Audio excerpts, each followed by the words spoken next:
Hari ini adalah kajian tematik bersama guru kita Ustaz Dr. Syafiq Riza Basalamah Hafizahullah Ta'ala dengan judul Fata Morgana Cinta. Namun sebelum itu, izinkan kami untuk sedikit membagikan hadiah ya di awal kepada jamaah sekalian yang malam hari ini hadir dengan mengendarai sepeda motor dari jarak yang paling jauh. Tafadhol, yang mungkin ada yang berkendara dari jarak yang jauh, silakan, mungkin dari Taman Gading mungkin atau Muktisari ya, Masya Allah. Silakan, dari mana? Puger, Masya Allah. Berapa kilo Puger dari sini? 30 kilo? 45 sudah dihitung ya, Masya Allah. Ada yang lebih jauh dari 45 kilo? Pakai motor ya, syaratnya pakai motor. Boleh roda 3 boleh. Ya, ada. Ada yang nasi goreng kayaknya roda 3. Ya, nggak ada yang lebih jauh dari 45 kilo? Nggak ada? Masya Allah ya, kami berikan hadiah ini kepada saudara siapa? Bapak? Belfast. Masya Allah, dari Puger ya, asli Puger masnya. Masya Allah, barakallahu fikum. Baik, semoga semangatnya selalu menular ya kepada kita semuanya untuk terus termotivasi dalam rangka menuntut ilmu ini. Baik, seperti biasa jamaah sekalian, kami himbau kepada jamaah yang mungkin keluar masuk masjid ya untuk menutup kembali pintu masjid agar AC di masjid ini bisa berfungsi secara maksimal. Kemudian juga bagi para orang tua yang membawa buah hatinya malam hari ini untuk bisa dijaga ya, saling menjaga satu sama lain sehingga tidak mengganggu jamaah yang lainnya yang hadir pada malam hari ini. Baik, di tengah-tengah kita sudah hadir Ustaz Dr. Syafiq Riza Basalamah Hafizahullah Ta'ala untuk menyampaikan materi tematik pada malam hari ini dengan judul Fata Morgana Cinta. Kepada beliau kami persilakan.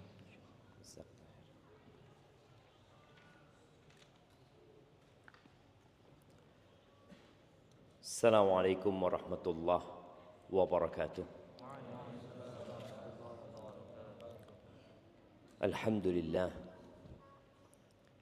alladzi hadana lihada wa ma kunna linahtadiya laula an hadanallah.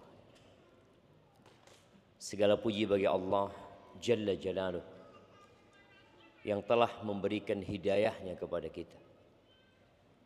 Yang kalau bukan karena hidayah yang Allah berikan kepada kita, maka kita tidak akan pernah berada di atas petunjuk itu. Allah Azza wa Jalla mengatakan dalam sebuah hadis qudsi, "Ya ibadi kullukum dhal illa man hadaitu." Wahai hamba-hambaku, kata Allah, kalian semua tersesat kecuali orang yang aku kasih hidayah, kata Allah. Fastahduni ahdikum. Mintalah kalian hidayah kepadaku, pasti aku kasih, kata. Antum merasakan tatkala antum banyak membaca ya muqallibal qulub tsabbit qalbi ala dinik. Ya musarrifal qulub sarrif qulubana ala ta'atik. Antum membaca Rabbana la tuzigh qulubana ba'da idh hadaitana wa hab lana min ladunka rahmah innaka antal wahhab. Plus yang kita baca ketika sholat, antum akan rasakan perbedaan. Karena memang Allah itu nyuruh kita minta gitu. Semoga Allah menyempurnakan hidayahnya untuk kita agar kita mati husnul khatimah. Allahumma salli wa sallim ala abdika wa rasulika sayyidina wa maulana Muhammadin wa ala alihi wa ashabihi ajma'in. Ya Allah, semoga salawat dan salam, berkah dan nikmat senantiasa Engkau curahkan untuk hamba kekasih-Mu, untuk baginda Nabi kita Muhammad alaihi salatu wassalam, untuk keluarga beliau, untuk istri-istri beliau, untuk putra-putri beliau, dan untuk seluruh sahabat Nabi. Semoga Allah meridhai kita bersama mereka. Amma ba'd, saudara-saudara kita di Sumatera, mereka sedang berduka. Tapi tidak semua. Allah tidak menjadikan semua Sumatera tenggelam. Allah tidak menjadikan semua Aceh itu terkena bencana. Di Sumbar pun sama. Tapi yang jelas daerah-daerah yang terkena bencana, mereka membutuhkan bantuan kita. Apa yang bisa kita lakukan? Paling tidak doa. Engkau bisa berangkat ke sana, berangkat. Engkau tidak mampu berangkat, kirimkan sesuatu buat mereka. Yang jelas dalam bencana itu ada hikmah Allah Azza wa Jalla. Maukah kita mengambil hikmah? Maukah kita sadar bahwa musibah yang datang itu karena dua. Yang satu karena Allah ingin mengangkat derajat. Yang kedua karena Allah ingin menghapuskan dosa. Kalau antum orang soleh, semoga musibah yang menimpa untuk mengangkat derajat. Tapi kalau kita banyak dosa, maka musibah itu datang sebagai tanda cinta Allah kepada hambanya. Dan itulah cinta yang sebenarnya. Idza ahabballahu 'abdan ibtala.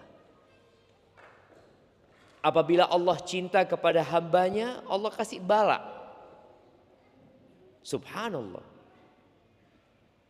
Sebagian orang berpikir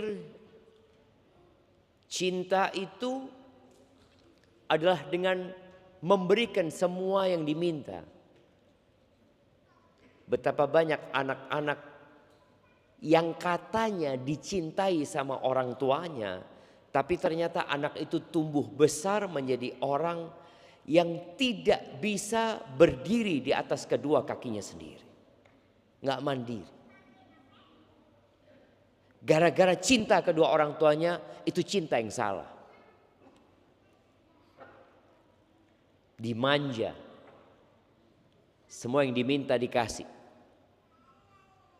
Mau buka permen dibukakan. Mau buka minuman dibukakan. Katanya karena cinta. Ternyata anak itu tumbuh besar tidak bisa membuka permen. Kenapa? Karena cinta palsu orang tuanya. Berapa banyak anak-anak yang gara-gara cinta palsu orang tuanya, akhirnya dia tumbuh besar gak jadi apa-apa. Ada seorang kawan yang cerita, dia punya ipar. Adik iparnya itu sangat dimanja sama orang tuanya. Karena dia anak bontot. Biasanya anak terakhir itu dimanja ya. Karena bapaknya udah gak punya anak lagi, bas itu anaknya. Akhirnya nih anak yang paling tidak bisa hidup. Dia terus bergantung sama orang tuanya. Karena orang tuanya sudah pensiun dan tidak mampu lagi untuk membantu itu anak, maka dia membebankan kepada anak-anak yang lain untuk melanjutkan cinta palsu orang tuanya kepada itu anak. Pernikahannya bubar, pekerjaannya tidak ada yang bisa dilanjutkan. Maka ingat, di antara tanda cinta Allah kepada hambanya, Allah kasih bala. Jadi Allah cinta kepada Indonesia dengan diturunkannya bala, na'am, agar orang-orang kembali kepada Allah Azza wa Jalla. Nabi alaihi salatu wassalam mengatakan sebuah pernyataan dan jawaban atas pertanyaan yang sering digulirkan. Kenapa sih? Tuh fulan sholat enggak, maksiat jalan, tapi rizkinya lancar. Akhirnya antum jadi malas sholat ya. Ana sof pertama utang enggak lunas-lunas.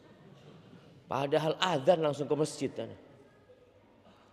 Nabi alaihi salatu wasallam mengatakan, "Idza ra'aitallaha yu'til 'abda ala ma'asihi ma yuhib, fa'lam annahu istidraj."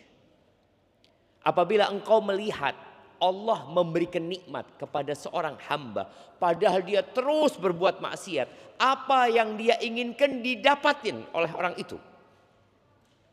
Cita-citanya tercapai, mimpinya menjadi kenyataan, padahal dia ahli maksiat. Apa kata Nabi alaihi salatu wasallam? Fa'lam annahu istidraj. Maka ketahuilah bahwa itu adalah istidraj. Salah satu bentuk seorang hamba dibiarkan sama Allah Azza wa Jalla. Diulur terus.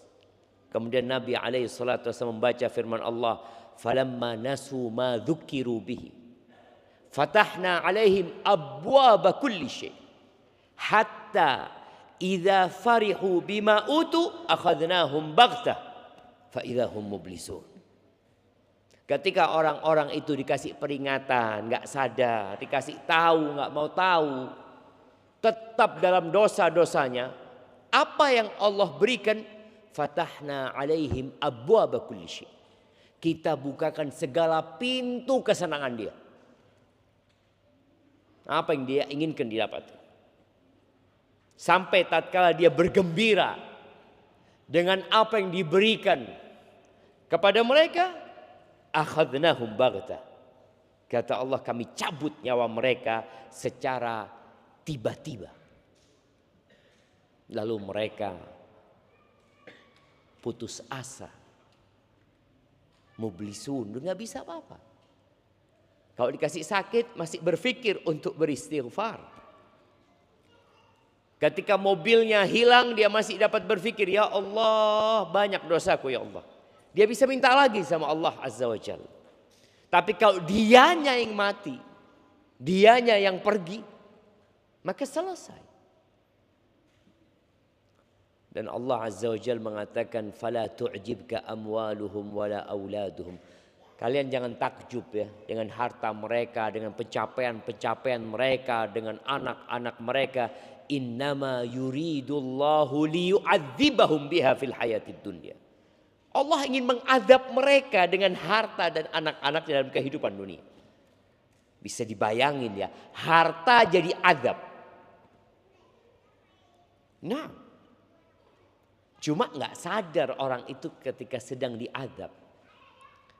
Berapa banyak orang-orang yang tidak dapat menikmati hartanya, tapi dia terbebani dengan menimbun harta. Capek dia. Kerja, mikir lagi. Terus menikmati tidak. Wa tazhaqu anfusuhum wa hum kafirun. Tahu-tahu mereka mati dalam kondisi kafir, belum bertobat kepada Allah Azza wa Jalla. Maka semoga kita bisa faham bahwa musibah datang sebagai salah satu tanda cinta Allah yang menuntut hamba untuk kembali kepada Allah Azza wa Jalla. Makanya orang yang sabar itu kalau terkena musibah, apa yang dia katakan? Inna lillah. Sesungguhnya kami ini milik Allah.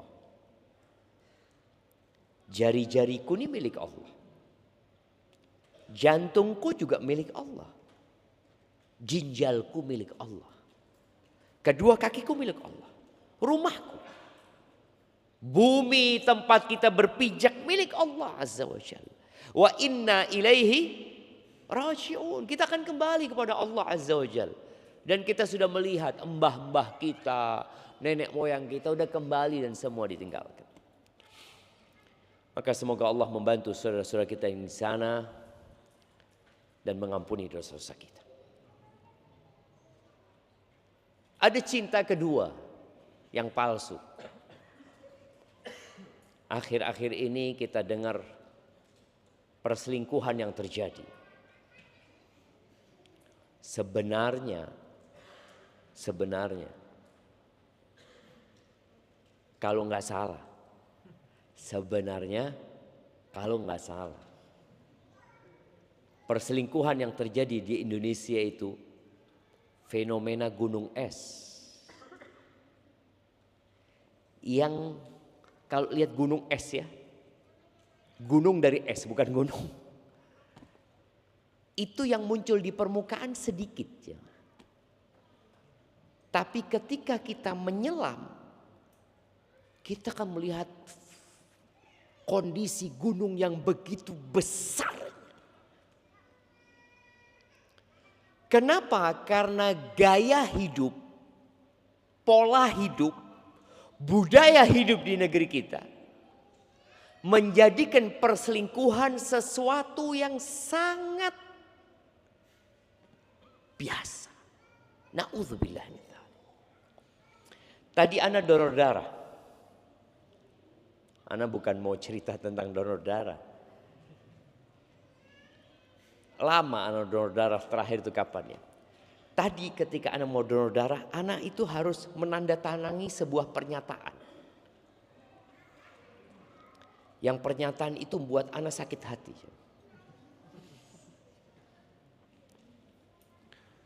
Apakah dalam beberapa hari ini atau ada sepekan ya 10 hari itu Anda pernah berhubungan dengan PSK? Wallahi itu ditulis di sana.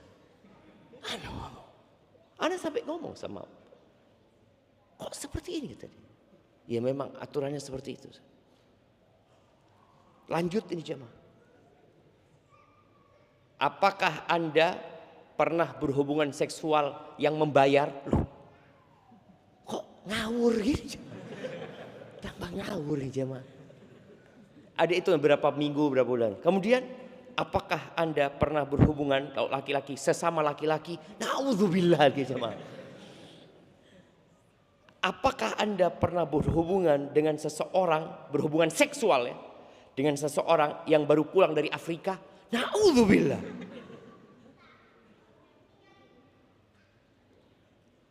Pernyataan-pernyataan itu menunjukkan tentang realita yang terjadi di lapangan sana. Kayak gitu tuh.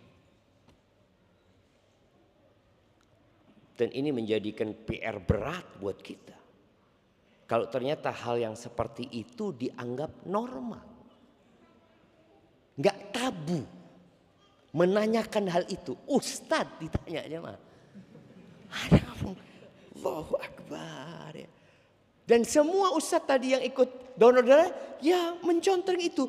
Tidak, seakan-akan sedang disidang ya. Kamu pernah gini? Enggak pernah saya. Ini enggak pernah saya seperti itu. Allahu Akbar jemaah. Ya. Jadi perselingkuhan itu akan dianggap biasa ketika orang jauh dari nilai-nilai agama atau tidak menjadikan agama sebagai pedoman dalam hidupnya.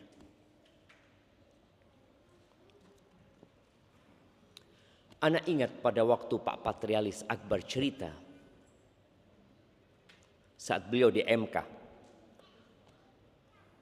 Pada saat itu sidang tentang apa saja sih yang menjadi sumber hukum HAM, hak asasi manusia.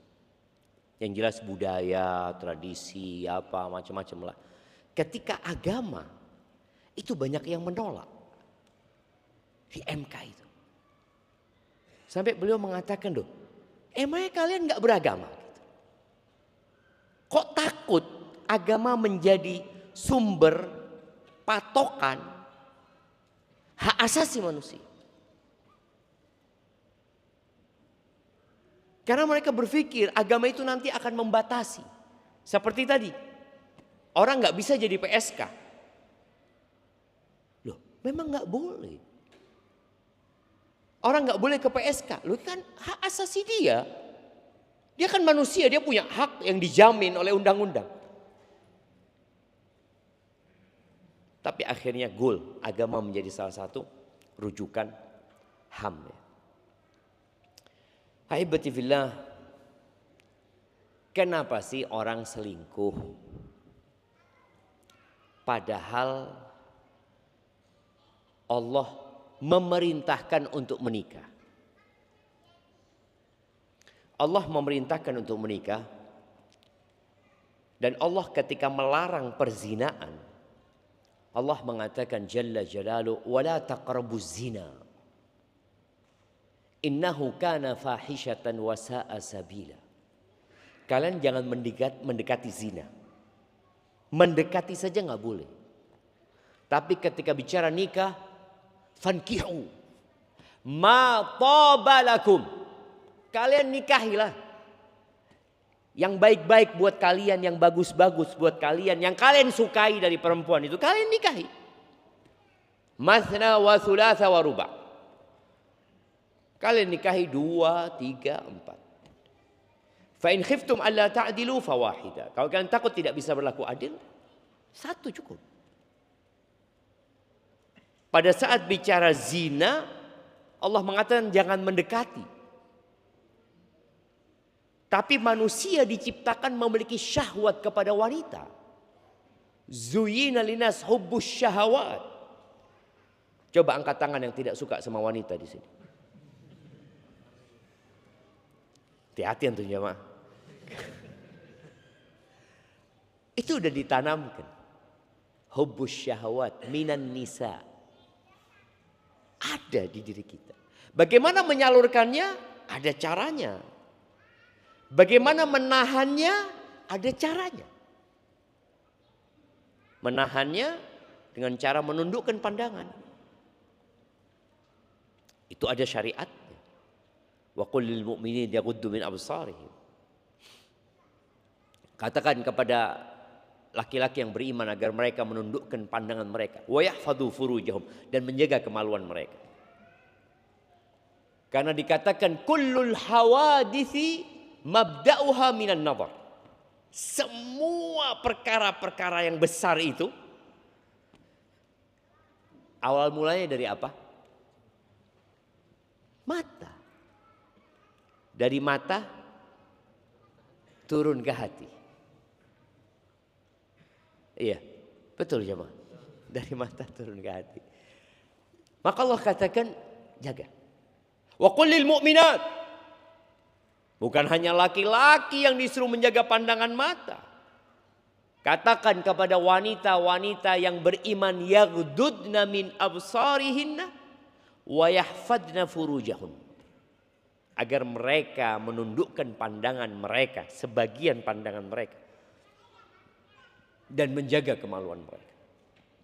Ada aturannya. Taib. Ana mau nikah. Tapi nggak punya fulus. Mahasiswa selalu ngomongnya kayak gitu. Kontrakan masih dibayarin orang tua. Uang saku orang tua, ya cari mahasiswi yang orang tua juga biayain. Yang nggak mampu, fa'alaihi bisawm. Suruh puasa. Jadi tetap Allah memberikan solusi. Nggak ada cerita yang nggak ada solusi. Allah berikan solusi. Dan ketika orang sudah jatuh cinta, Anda mau tanya, ada hadiahnya. Boleh nggak jatuh cinta jemaah?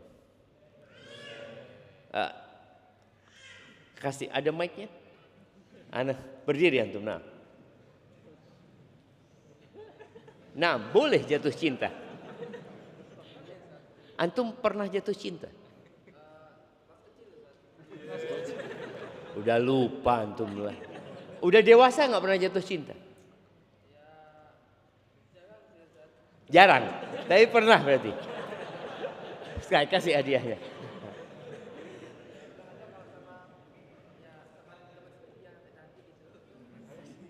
Jadi jatuh cintanya sama yang cantik. Iyalah, kalau sama yang jelek gimana antum? Jazakallah khair.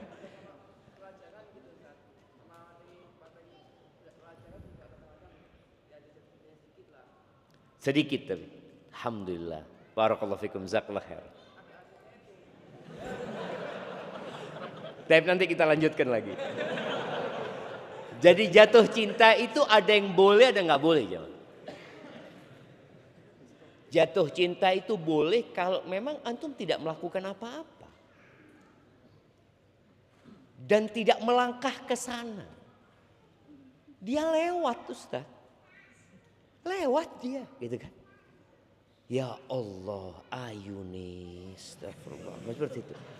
Mulai kebayang seperti itu. Tapi kalau dia jatuh cintanya dia cari, nggak boleh. Dia curi-curi pandang. Makanya ketika Nabi SAW haji wada, beliau naik onta dan membonceng Fadl bin Abbas ya. Fadl itu ngelihat ada perempuan cantik, jemaah. Dan perempuan itu juga ngelihat Fadl. Fadl ini tampan, jemaah. Fadl ngeliatin sama Nabi dipalingkan bukan? Kata bapaknya, kenapa kok anakku kok digitukan? Kata dia. Iya, aku ngelihat seorang pemuda melihat seorang pemudi. Aku khawatir setan masuk di antara keduanya. Iya. Jadi kalau antum cinta yang tidak disengaja, yang juga antum tidak melakukan perbuatan yang terlarang, enggak apa-apa. Ya mau gimana gitu. Tapi gimana kalau antum jatuh cinta sama istri tetangga? Ana nggak sengaja lihat dia, nggak boleh, nggak boleh. Dan disinilah ya, tetangga itu punya hak yang besar sekali dalam Islam.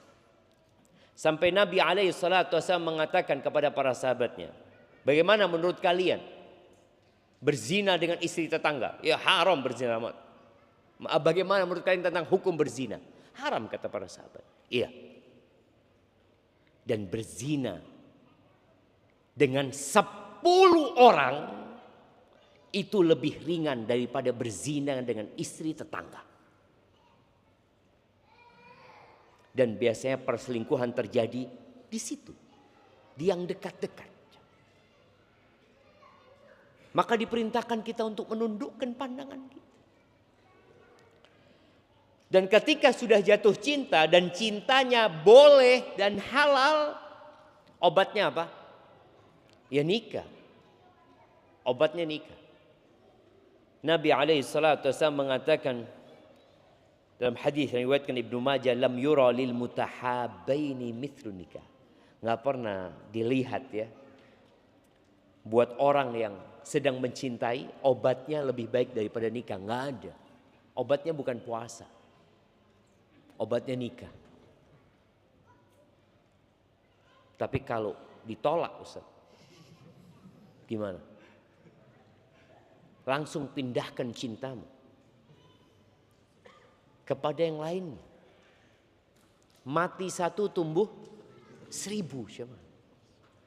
Dan puncak dari cinta itu ketika cinta karena Allah. Dan itu mahal. Nabi SAW mengatakan, awthaqu ural iman al-hubbu fillah wal bughdu fillah.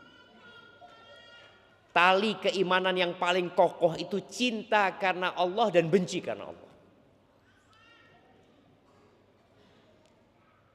Mungkinkah suami istri cintanya karena Allah? Mungkin. Tapi ada yang cintanya karena syahwat. Ketika istrinya sudah tua renta, hilang cinta dia. Padahal istrinya adalah wanita yang taat kepada Allah Azza wa Jalla, yang rajin berpuasa, wanita yang menghormati suaminya. Taib ahibati fillah.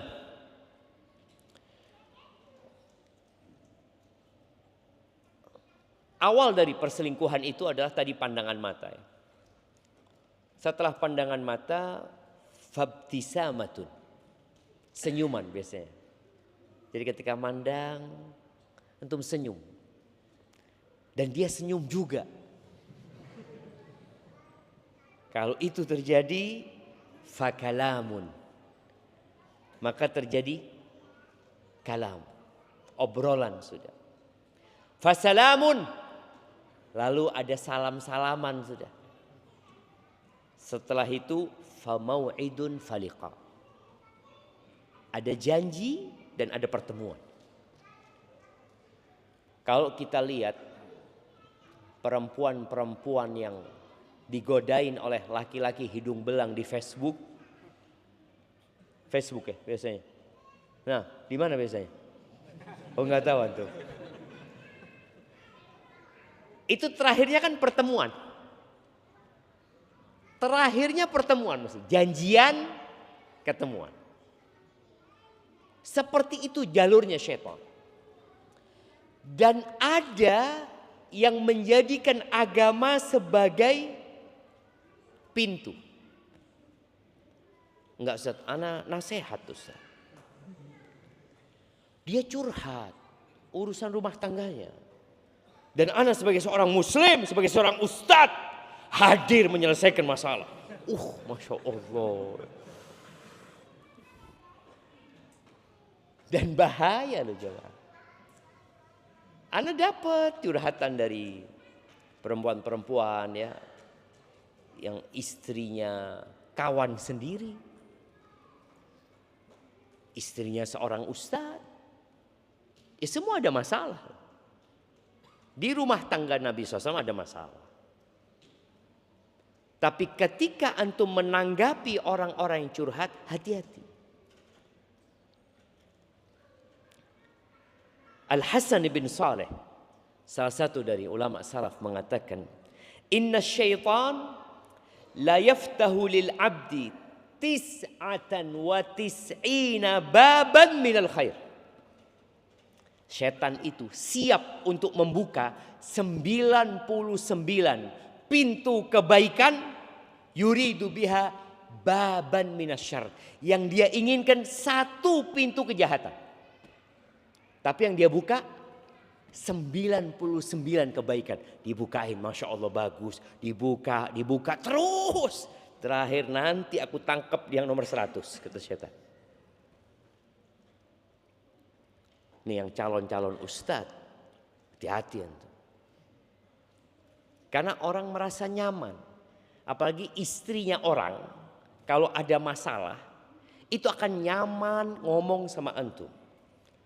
Apalagi antum mengatakan barakallahu fiik ya. Masalahnya apa? Allahu Akbar, ya Allah. Anak kok adem ya kalau ngomong sama ustadz. Sahih jemaah. Hati-hati. Jadi tadi akhirnya dari awalan ngobrol ya, kalau mungkin tidak terjadi pandangan mata, maka pintunya pintu obrolan. Pintunya pintu chatting. Ada sebuah pernyataan ya. Pernyataan dan pertanyaan nanti ya. Laki-laki itu kenapa sebelum nikah kok baik semua? Sedang apa? Mancing, Masya Allah. Jadi antum lihat.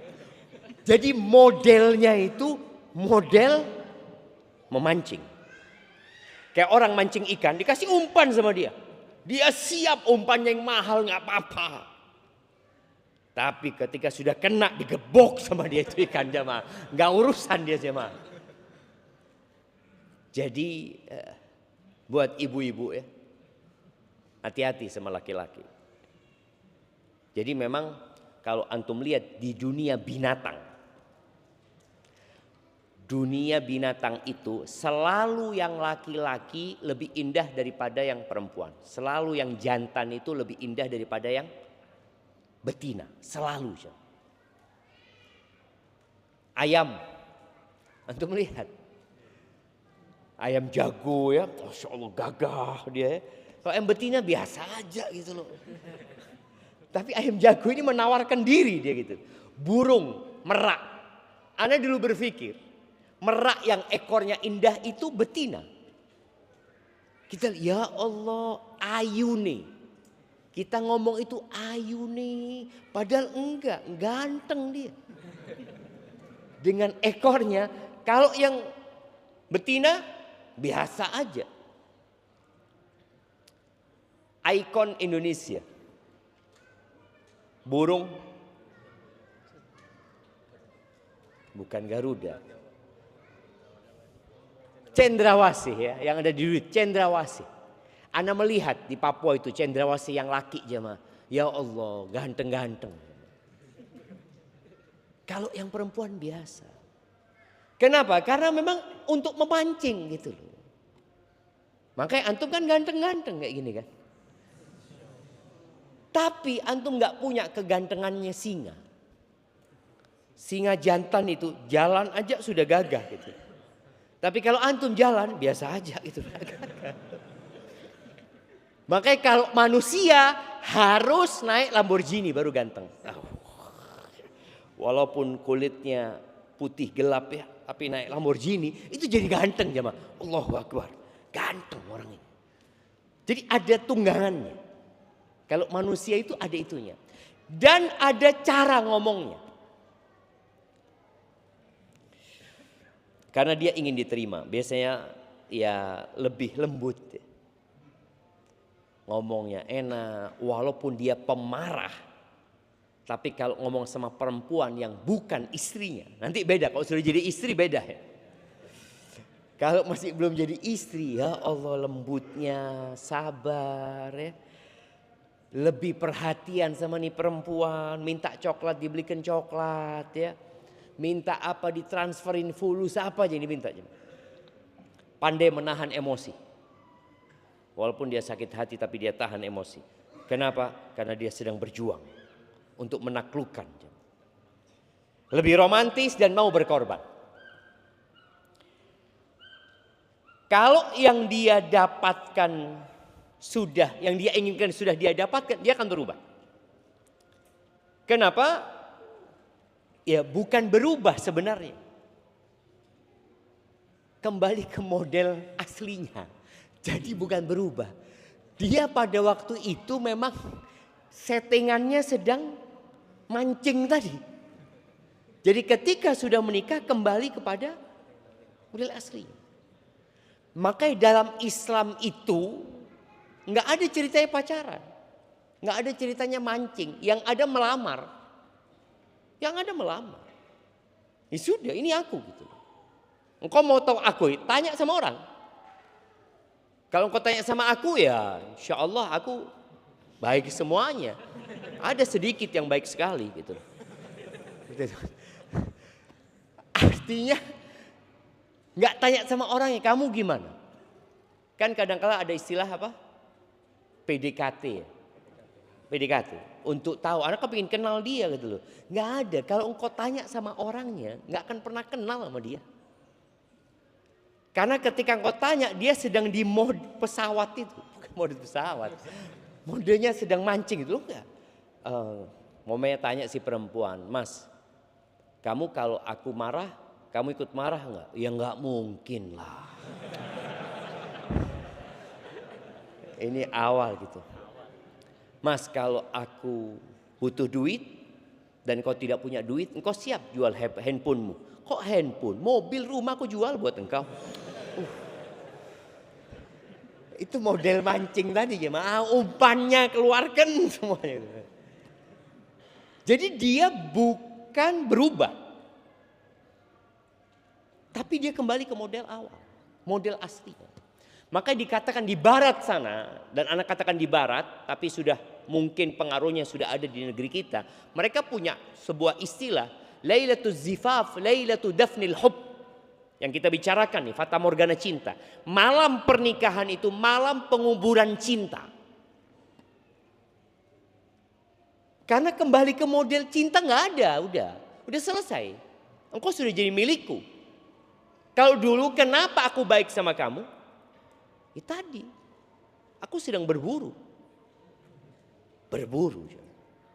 Maka hati-hati dengan wanita. Kalau ingin tahu laki-laki, cari tahu. Dari mana? Ya dari sohibnya. Ya. Dengan siapa dia bergaul. Bagaimana dia ngobrol sama perempuan. Dia menundukkan pandangannya atau tidak.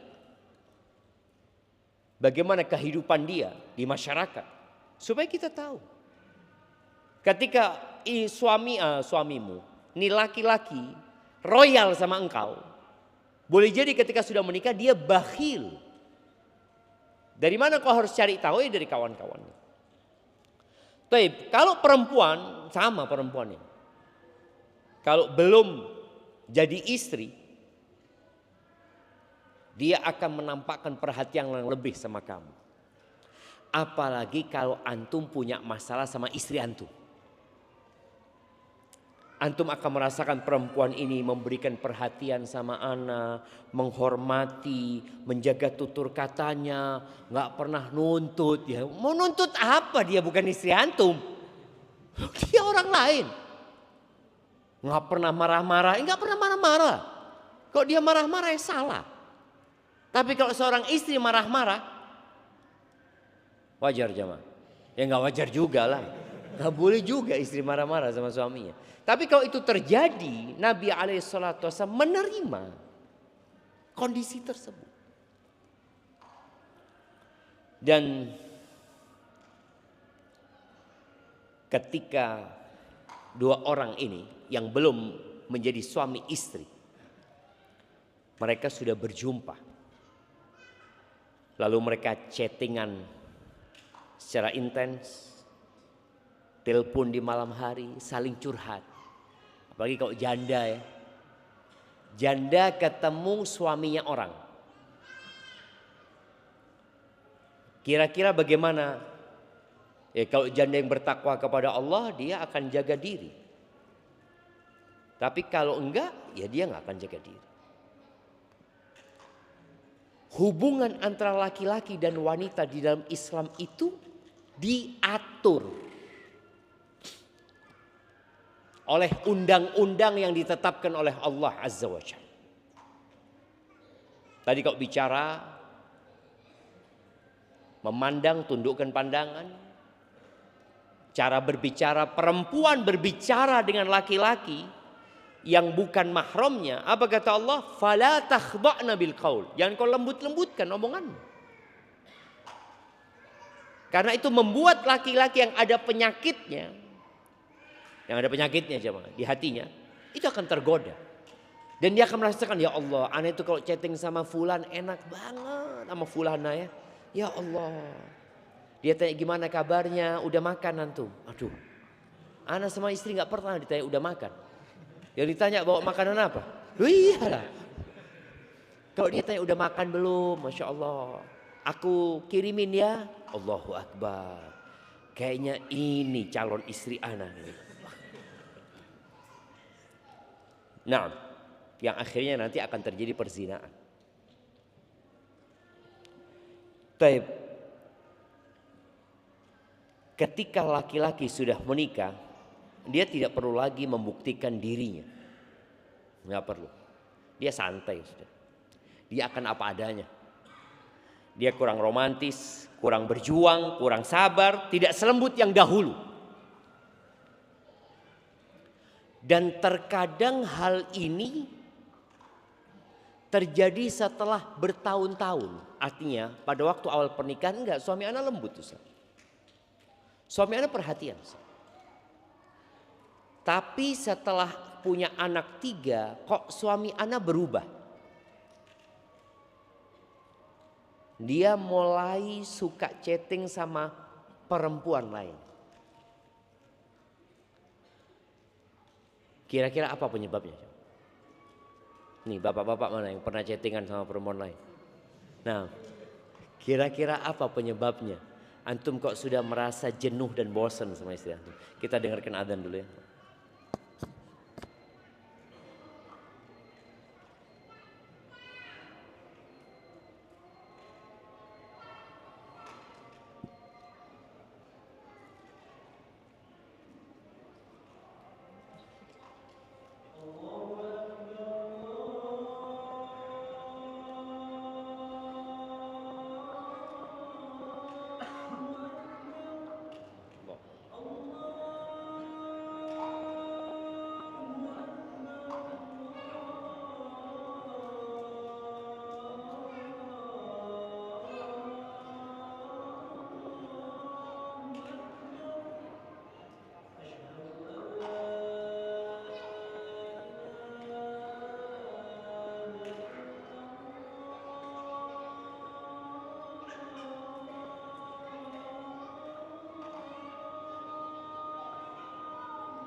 Allahumma salli wa sallim ala nabiyyina Muhammad. Nah, jemaah, ana ingat sesuatu ya. Ada permohonan dari warga yang menjadi lewatan jalan antum. Usahakan kalau jalan di malam hari itu enggak ngebut ya. Karena memang jalannya kecil dan banyak anak-anak yang menyeberang. Biasanya yang naik motor mungkin agak kencang-kencang. Mohon nanti kalau pulang berusaha untuk menjaga kenyamanan buat kita semua. Jazakallah khair. Taib, jadi tadi laki-laki berubah setelah beberapa lama menikah. Kadangkala muncul kejenuhan. Apa penyebabnya? Penyebabnya ada dua. Penyebab dari diri dia dan penyebab dari istrinya. Kita harus fair menanggapi hal ini. Yang pertama dari diri dia, boleh jadi dia tidak menundukkan pandangannya di luar sana. Boleh jadi dia berhubungan dengan perempuan-perempuan tadi yang dia merasa nyaman dan dihargai di sana. Di saat istrinya, ini faktor istri lupa dengan tugas-tugasnya. Karena kalau istri merasa, loh suami anak berubah, katanya. Sekarang banyak tuntutan. Minta ini, minta itu. Padahal sebenarnya itu tugasnya istri. Dahulu suami tidak terlalu mempermasalahkan. Tapi dengan berjalannya waktu, mungkin sang suami merasa, loh itu seharusnya tugasmu gitu loh. Bicara menghargai suami, menghormati suami, memuliakan suami. Itu menjadi tugas seorang istri. Dan yang menjaga keharmonisan dalam rumah tangga itu, tatkala dua orang ini menjalankan tugasnya masing-masing. Maka tadi sang istri tolong dengan berjalannya waktu, dengan banyaknya anak, berikan pelayanan yang lebih kepada suamimu. Dan kepada anak-anakmu. Karena ada istri yang sibuk sama suaminya, anaknya gak diurusin. Itu juga membuat suami jadi gak suka sama istri. Kemudian ketika ngelihat janda, anaknya 3 semuanya Masya Allah. Anaknya baik-baik semua Ustadz, Masya Allah Ustadz. Padahal gak ada bapaknya. Kayaknya ini cocok jadi istri anak. Dia melihat itu. Padahal dia gak tahu bagaimana sebenarnya yang terjadi di rumah tuh janda. Tapi dia tahu dengan rumah tangga dia. Maka tadi 2 faktor, si laki-lakinya, si suaminya tidak pandai menundukkan pandangan. Dia berinteraksi dengan wanita tidak mengikuti aturan yang Allah tetapkan. Gak boleh berduaan, dia berduaan. Jalan bareng-bareng, makan bareng-bareng. Dengan alasan kerja. Dan itu yang menjadi bungkus selama ini. Kerja, kerja, kerja. Akhirnya na'udzubillah nanti terjadi perzinahan. Maka sang istri tolong, ya mungkin engkau kembali ke sifat, ke mod awal tadi ya. Sudah, aku kan sudah jadi istrinya. Tapi engkau punya kewajiban. Di antara yang perlu dijaga oleh para wanita. Ketika Nabi SAW ditanya, man khairun nisa, tentang wanita yang terbaik, subhanallah. Beliau menyebutkan dalam riwayat ini ya, ada riwayat lain. Allati idza nadharta ilaiha sarratka. Yang kalau dipandang nyeneng no ati. Itu tolong dijaga. Karena banyak perempuan di luar menyenangkan hati suamimu. Sedangkan pulang ke rumah ketemu istri, kok kayak gini bojoku ya. Dia tidak nundukkan pandangan sampai rumahnya istrinya tidak menyenangkan hati sang suami. Bagaimana menyenangkan hati suami? Ya luar dalam. Dia menjaga fisiknya, menjaga hatinya, ngomong sama suami yang enak ya. Jadikan suami itu merasa nyaman di rumah. Berikan keamanan emosional di rumah. Karena godaan perempuan di luar itu tadi memberikan kenyamanan, kehangatan, kelembutan, penghargaan, nggak banyak nuntut ini dan itu. Akhirnya dia pulang ke rumah yang dia dapatkan adalah tuntutan terus. Akhirnya capek. Dan hati-hati para suami, istrimu itu juga punya hak. Istri melaksanakan tugasnya, berikan haknya. Nabi SAW mengatakan khairukum khairukum li ahli.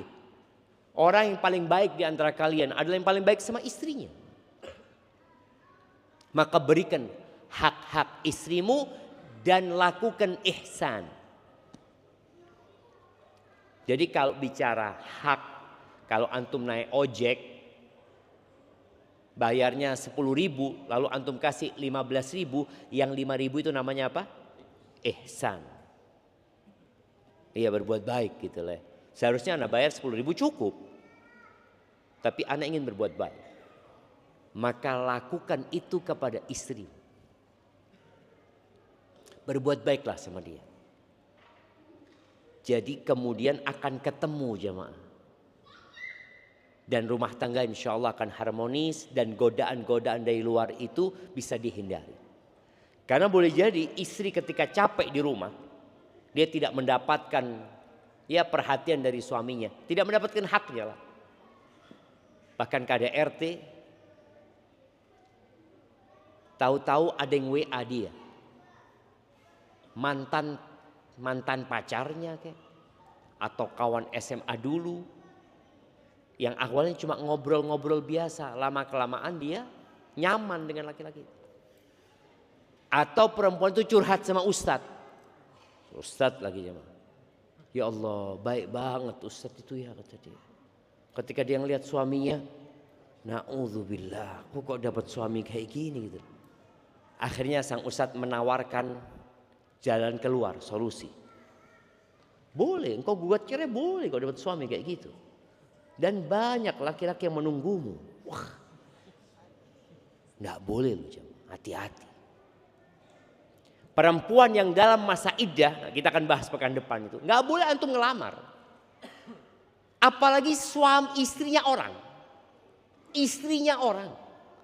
Antum mengatakan bismillah. Anti cerai, WA. Na'udzubillah. Nggak boleh. Maka dilaknat orang yang merusak rumah tangga orang lain. Jadi usahakan ketika ada orang curhat, antum tahu ini istrinya orang, antunna tahu ini suaminya orang, tolong jaga rumah tangga. Jangan sampai termasuk yang dilaknat gara-gara membuat rumah tangga itu rusak. Barakallahu fiik, itu mungkin yang dapat ana sampaikan. Dan ingat, bicara fata morgana cinta, cinta yang sebenarnya itu yang berlandaskan ketakwaan kepada Allah Azza wa Jalla. Yang lainnya bohong. Barakallahu fiik.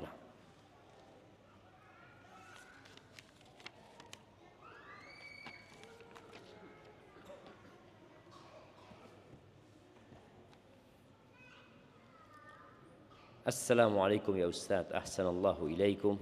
Waalaikumsalam warahmatullahi wabarakatuh. Izin bertanya, bagaimana cara menghadapi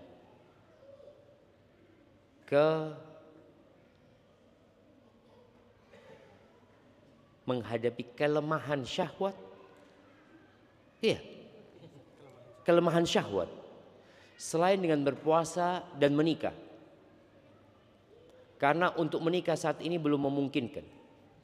Karena kedua orang tua anak belum mengizinkan anak menikah sebelum menyelesaikan S1 atau memiliki pekerjaan tetap. Dan umur anak udah hampir 30 tahun. Syukran wa jazakumullahu khairan. Barakallahu fikum. Iya. Di antara cara menundukkan syahwat itu, dengan menundukkan pandangan. Jadi ketika kita menundukkan pandangan, kita akan bisa menjaga kemaluan. Kalau antum puasa, antum menikah, puasa nikah tapi tidak menundukkan pandangan, ya sama aja. Syahwat itu akan tadi ada pemikiran ya, rumput tetangga lebih hijau dari rumput sendiri. Maka tundukkan pandangan. Makan dijaga. Kalaupun antum nggak puasa, jangan makan yang membuat syahwat itu jadi membara. Karena memang ada makanan-makanan yang membuat orang akhirnya bersyahwat. Tapi kalau antum makannya tempe, nggak tahu ya, tempe tahu ini membuat syahwat enggak kayaknya jamaah ya. Tapi antum tiap malam STMJ. Buat apa STMJ antum gitu kan? Maka jaga makan. Yang ketiga, lakukan aktivitas, salah satunya olahraga. Jadi ada olahraga yang membuat syahwat itu jadi hilang, tersalurkan. Antum tidur dalam kondisi capek, lelah, bangun seger. Tapi kalau antum makan enak, olahraga tidak, pandangan mata yang nggak dijaga, ngobrolnya tentang harim, sudah. Kemudian ketika dikatakan antum sudah umur 30 tahun, menikah itu tidak harus punya pekerjaan tetap, jemaah. Harus kita fahami bersama. Menikah itu tidak harus punya pekerjaan tetap, tapi harus tetap bekerja. Mau tidak mau, antum punya kewajiban memberikan nafkah. Jadi harus tetap bekerja, walaupun pekerjaannya tidak tetap, nggak harus ya, man. Sahabat yang menikah dengan cincin besi, tapi nggak punya juga, akhirnya menikah dengan hafalan Qur'annya, itu nggak punya pekerjaan tetap, tapi dia tetap bekerja. Artinya dengan adanya istri, dia akan berusaha untuk memberikan nafkah kepada istri. Jadi waktu itu mungkin bisa komunikasi sama orang tua, kalau memang mau menikah, sampaikan anak akan bekerja walaupun pekerjaan tidak tetap. Ya, tapi yang jelas anak akan tetap bekerja gitu. Semoga Allah kasih kemudahannya. Apakah pertunangan itu ada dalam Islam? Iya, tunangan itu apa sih artinya tunangan, jemaah? Apa artinya tunangan? Mengikat hubungan tanpa pernikahan. Biasanya kesepakatan. Insya Allah anakmu buat anakku. Aisyah radhiyallahu anha itu sebenarnya sudah tunangan sama orang. Aisyah itu. Artinya tunangan itu boleh jadi dari pihak orang tua ya. Orang tua mengatakan insya Allah ya putrimu buat putra anak. Siap, bismillah. Itu disebut tunangan? Enggak. Atau bukan jemaah? Apa namanya itu? Itu mungkin kesepakatan. Tapi kalau tunangan itu biasanya sudah melamar, iya. Kemudian diikat. Sebelum lamaran. Sebelum lamaran. Gimana sebelum lamaran? Sudah diterima berarti. Tunangan itu posisinya dia sudah diterima kan? Iya kan? Seharusnya lamaran itu sekedar formalitas akhirnya. Karena sudah ketika pertunangan itu sudah diterima, iya engkau sudah mau menikah gitu loh. Cuma proses lamaran itu hanya formalitas, sepertinya seperti itu. Jadi kalau kesepakatan tadi diterima ya, kemudian pernikahannya nanti tahun depan umpamanya, ya nggak ada masalah selama menjaga. Karena dua orang ini belum boleh duduk berduaan, belum boleh berjabatan tangan, ya orang lain gitu. Tapi ada kesepakatan untuk nikah tahun depan. Kalau yang dilakukan di Arab sekarang di Saudi, Anda lihat tunangannya itu nikah. Nikah tapi kumpulnya setelah walimah. Artinya boleh satu kamar tuh setelah walimah. Dan ini mungkin bisa dilakukan oleh para mahasiswa. Datang ke orang tuanya, saya nikahkan sudah. Loh gimana? Walimahnya gampang lah nanti. Kalau sudah saya punya pekerjaan tetap baru walimah. Yang penting sudah jadi istri saya. itu nggak apa-apa. Karena walimah itu bukan syarat sahnya nikah. Jadi kalau sistem tunangannya itu dinikahkan tapi kumpulnya baru tahun depan umpamanya baru boleh satu kamar ya. Tahun depan, kalau sekarang nggak boleh. Sampai walimah baru boleh kumpul. Itu nggak ada masalah. Berarti sudah halal sebenarnya. Tapi kalau tunangan sepertinya belum halal. Maka tetap ada batasan-batasan. Taib. Bagaimana menasihati wanita, istri teman? Anak kayaknya perlu minum dulu kalau istri teman ini jemaah. Bismillah.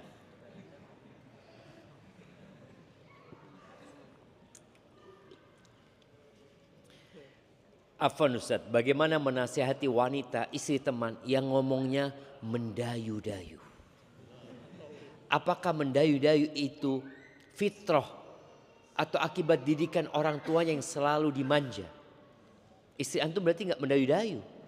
Ini istrinya teman mendayu-dayu. Iya, kalau bicara fitrah, wanita itu lembut seharusnya ngomongnya.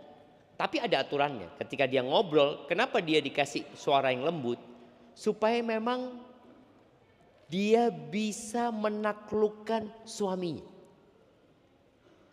Jadi kalau ngomong sama suami, merayu, ini itu, seneng suaminya itu. Tapi jangan suaminya orang. Makanya Allah mengatakan fala takhdha'na bil qaul, enggak boleh. Mendayu-dayukan omongan, melembut-lembutkan enggak boleh. Dan buat para wanita khususnya, kalau nawar barang, tolong jangan merayu dengan suara yang mendayu-dayu. Biasanya sama penjualnya, ayolah mas, enggak boleh. Ayo mas. Biasa aja gitu, ngomongnya jangan mendayu-dayu. Karena jangan sampai ngomong sama suaminya tegas, ngomong sama orang mendayu-dayu. Enggak. Jadi sampaikan kepada suami perempuan itu, sampaikan kepada istrimu untuk menjaga omongannya. Karena enggak semua orang itu baik. Ada orang-orang yang hatinya ada penyakit, lalu berprasangka buruk kepada istrimu. Padahal istrinya enggak sebenarnya. Tapi tadi boleh jadi karena kebiasaan, dimanja, akhirnya dia seperti itu. Tapi orang yang ada penyakit di hatinya langsung mikir yang enggak. Koyoke gelem wong iki. Nauzubillah. Itu bahaya. Maka tolong dijaga. Tapi pertanyaan terakhir. Masya Allah, ini panjang banget ya, Mas.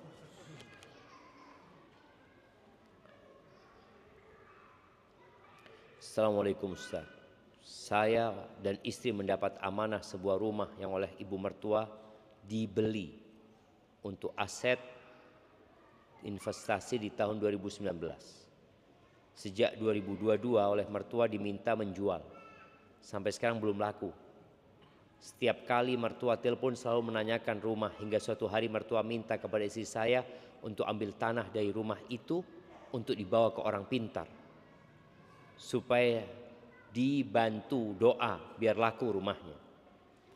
Istri saya sudah menolak dan menasihati ibu karena caranya mengandung syirik.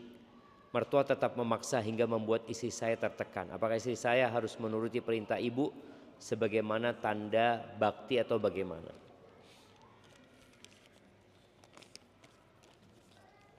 Mau diapakan tanahnya itu? Ya, kalau doa nggak apa-apa, minta doa orang alim, nggak apa-apa. Kita minta doa orang soleh dalam agama kita disyariatkan. Cuma kalau tadi dengan media tanah itu, wallahu a'lam, apa sebenarnya yang hendak dilakukan dengan tanah tersebut? Maka yang perlu dikatakan, ibu nggak ada masalah. Ibu mau minta doa orang alim, ustadz yang baik. Tapi kalau untuk tanahnya yang didoakan, masalahnya yang mau dijual bukan tanahnya, tapi lingkungannya itu. Rasul Shallallahu Alaihi Wasallam ketika Salman Al-Farisi itu harus membayar dengan menanam 300 pohon kurma dan harus hidup. Itu Nabi SAW datang menanamkan dan semuanya hidup. Artinya yaitu berkahnya Rasul Sallallahu Alaihi Wasallam. Ketika kita minta orang alim itu mendoakan, ya sudah minta dia untuk mendoakan tanpa harus tadi membawa tanahnya. Kecuali kalau kita minta sesuatu model tadi, kita mau nanam sesuatu, mohon didoakanlah untuk ditanam umpamanya pohon tersebut supaya berkah umpamanya. Mungkin yang seperti itu nggak masalah. Tapi kalau dia membawa tanah itu lalu nanti dibacai macam-macam ya, lalu tanah itu dibalikin, disebarkan nanti ya, sepertinya cara yang seperti itu bukan cara yang sesuai dengan syariat. Wallahu a'lam bishawab ya. Jadi buat orang-orang yang punya rumah, punya tanah nggak laku-laku, doanya dikencengin. Minta sama Allah Azza wa Jal, tapi jangan sampai mengambil cara-cara yang tidak sesuai dengan syariat. Assalamualaikum. Afwan Ustaz, untuk yang pertama mungkin tidak dibaca keras. Afwan. Terkait pertanyaan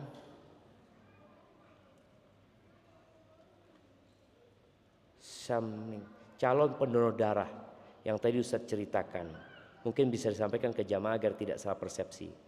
Karena saya khawatir dengan respon banyak yang tersenyum tadi jadi salah tafsir. Karena itu semata-mata untuk memastikan darah yang diambil adalah darah orang yang sehat. Afwan. Sahih jamaah. Mereka itu ingin memastikan darah orang yang diambil ini sehat. Walaupun sebenarnya darah itu nanti akan dites lagi. Bukan darah yang diambil langsung diberikan kepada. Enggak. Dan tidak semua darah itu lolos. Cuma pertanyaan-pertanyaan yang tadi disebutkan. Itu menunjukkan seakan-akan hal itu lumrah terjadi di tempat ini. Jadi kalau ditanyakan seperti itu karena memang di tempat ini ya dikhawatirkan terjadi seperti itu. Banyak orang ke PSK ya, banyak orang tadi ya berhubungan dengan orang yang mungkin terkena AIDS ya. Ada pertanyaan seperti itu. Jadi sebenarnya pertanyaan itu tujuannya untuk memastikan darah orang itu sehat. Betul. Dan sebenarnya dari pertanyaan itu nggak cukup. Karena yang dilakukan oleh pihak PMI itu akan mengolah darah itu dan nanti ya dia lihat kalau ternyata ada hepatitisnya, ada ininya, ada AIDS-nya, ada apa ya ditolak gitu loh. Namun yang ingin Anda tekankan itu pertanyaan-pertanyaan itu benar-benar membuat orang itu bingung. Ketika ditanyakan kepada keumuman orang yang seakan-akan hal itu memang umum di masyarakat. Itu sih. Tapi yang jelas kalau bicara anak tanya sama pegawainya, ya memang seperti itu aturan dari atasnya. Pertanyaan itulah yang ditanyakan. Dan sekali lagi pertanyaan itu ya buat orang-orang yang jauh dari hal seperti itu agak risih ditanyain seperti itu. Tapi insya Allah jemaah kita berharap negeri kita jauh dari yang ada di pertanyaan-pertanyaan seperti itu. Dan semoga orang-orang yang seperti itu yang nggak perlu donor darah karena darahnya juga nggak akan lolos karena nggak akan lolos di pemeriksaan selanjutnya. Hada wallahu a'lam bishawab. Yang benar dari Allah Azza wa Jal, yang salah dari diri anak pribadi. Allah dan Rasulnya terbebaskan dari kesalahan itu. Subhanakallahumma wa bihamdika asyhadu an la ilaha illa anta astaghfiruka wa atubu ilaik. Jazakumullah khairan kepada guru kita Ustaz Dr. Syafiq Riza Basalamah Hafidhullah Ta'ala yang telah menyampaikan materi pada malam hari ini. Dan sebelum kami tutup, izinkan kami untuk sedikit ya kembali membagikan door prize hadiah kepada jamaah sekalian. Kali ini bagi jamaah yang pertama kali hadir di Masjid Abdillah, silakan. Ada berapa orang? Ada 1, 2, 3, 4, 5, banyak ternyata ya. Kalau gitu diseleksi lagi. Yang pertama dan yang paling jauh jaraknya. Ya, puger tadi ya, pertama sudah dapat. Jadi buat yang lain ya. Taib. Dari mana? Patrang, Masya Allah. Banyuwangi, Banyuwanginya mana Pak? Genteng, baru pertama kali malam hari ini. Masnya? Genteng. Sama, dari Serono. Oh Masya Allah, Gentengnya 2 orang, kemudian Serono 1 orang. Bapaknya? Ya?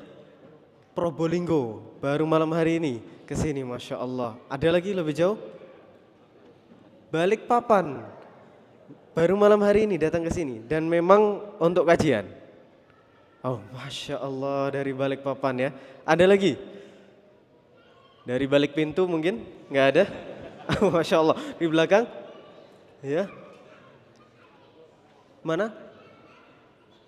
Tulungagung, Ajung, Man? Kayu Agung. Dari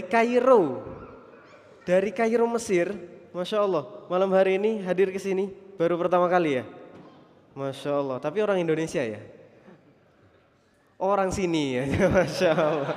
Ya, nggak apa-apa lah, kita kasih yang Masya Allah dari mana tadi Balikpapan ya, 1 orang minta tolong Bapak ini, kemudian Probolinggo tadi ya. Jauh juga, kemudian yang Kairo boleh deh kita kasih ke Kairo ya. Karena malam hari ini baru datang ke sini.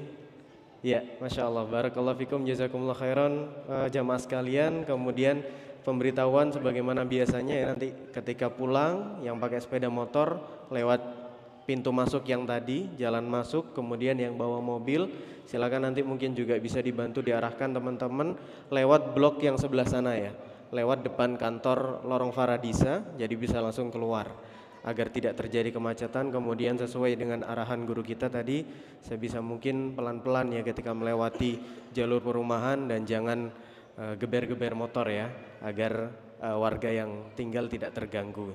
Baik, jazakumullah khairan jamaah sekalian, semoga dapat berjumpa kembali pada pertemuan yang berikutnya. Semoga Allah jaga keistiqomahan kita semuanya. Kita tutup dengan doa kafaratul majelis. Subhanakallahumma wa bihamdika asyhadu an la ilaha illa anta astaghfiruka wa atubu ilaik. Wassalamualaikum warahmatullahi wabarakatuh.